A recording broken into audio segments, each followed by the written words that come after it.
আজকে তৈরি করে দেখাবো সেট মেনুর প্রধান আইটেম, যেটি হচ্ছে ফ্রাইড রাইস।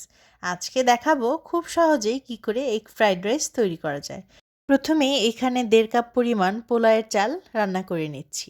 একটি ছড়ানো পাত্রে ভাতগুলোকে খুব ভালোভাবে বিছিয়ে দিতে হবে এবং 3 থেকে 4 ঘন্টা অ্যাটলিস্ট অপেক্ষা করতে হবে।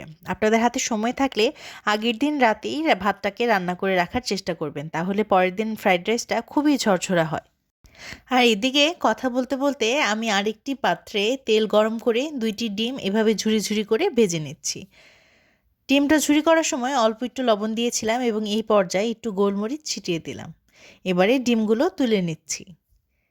ডিমগুলো তুলে ওই প্যানের মধ্যেই আমি আবার একটু তেল দিয়ে দিয়েছি। এখানে ফেনা ফেনা দেখা যাচ্ছে ডিমের কারণে, এতে ভয় পাওয়ার কিছু নেই।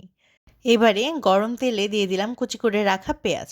এবারে কিছু পেঁয়াজ কলিও দিয়ে দিব, যেগুলো আমি ছোট করে টুকরো করে রেখেছিলাম।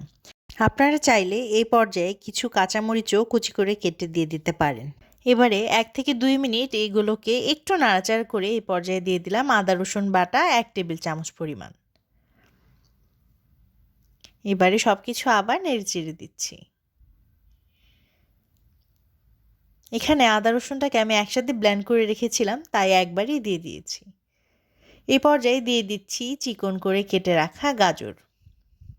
আপনারা আপনাদের পছন্দ মতন যে কোনো সবজি ব্যবহার করতে পারেন।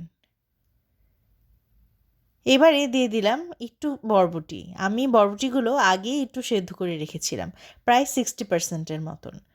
না হলে বরবটিগুলো পরে শক্ত থেকে যায়। দিয়ে দিলাম আধা চামচের মতন লবণ। এবারে দিয়ে দিলাম 1 চামচের মতন পাপরিকা পাউডার এবং 1 চামচের মতন গোলমরিচের গুঁড়া। সব কিছু ভালোভাবে নেড়েচেড়ে দিচ্ছি। আমি এখানে কালো গোলমরিচটাই ব্যবহার করেছি। আপনারা চাইলে সাদা গোলমরিচের গুঁড়াটাও ব্যবহার করতে পারেন। এবারে সব কিছু নেড়েচেড়ে দেওয়ার পর দিয়ে দিচ্ছি ঠান্ডা করে রাখা ভাত। এবারে ভাতটা দেওয়া হয়ে গেলে সব কিছুর সঙ্গে ভাতটাকে আলতো করে এভাবে আস্তে আস্তে মাখিয়ে নিতে হবে। আপনারা চাইলে আরও অনেক ধরনের সবজি ব্যবহার করতে পারেন, তবে আমি আজকে খুবই অল্প কিছু সবজি দিয়ে তৈরি করে দেখাচ্ছি। এ পর্যায়ে দিয়ে দিলাম আগে থেকে রেডি করে রাখা ডিমগুলো। এবারে সব কিছু খুব ভালোভাবে নাড়িচাড়িয়ে দিচ্ছি। এবারে আরেকটু গোলমরিচ গুঁড়া দিয়ে দিলাম। এবারে দিয়ে দিলাম 1 টেবিল চামচ পরিমাণ সয়া সস। সব কিছু ভালোভাবে নেড়েচেড়ে দিচ্ছি।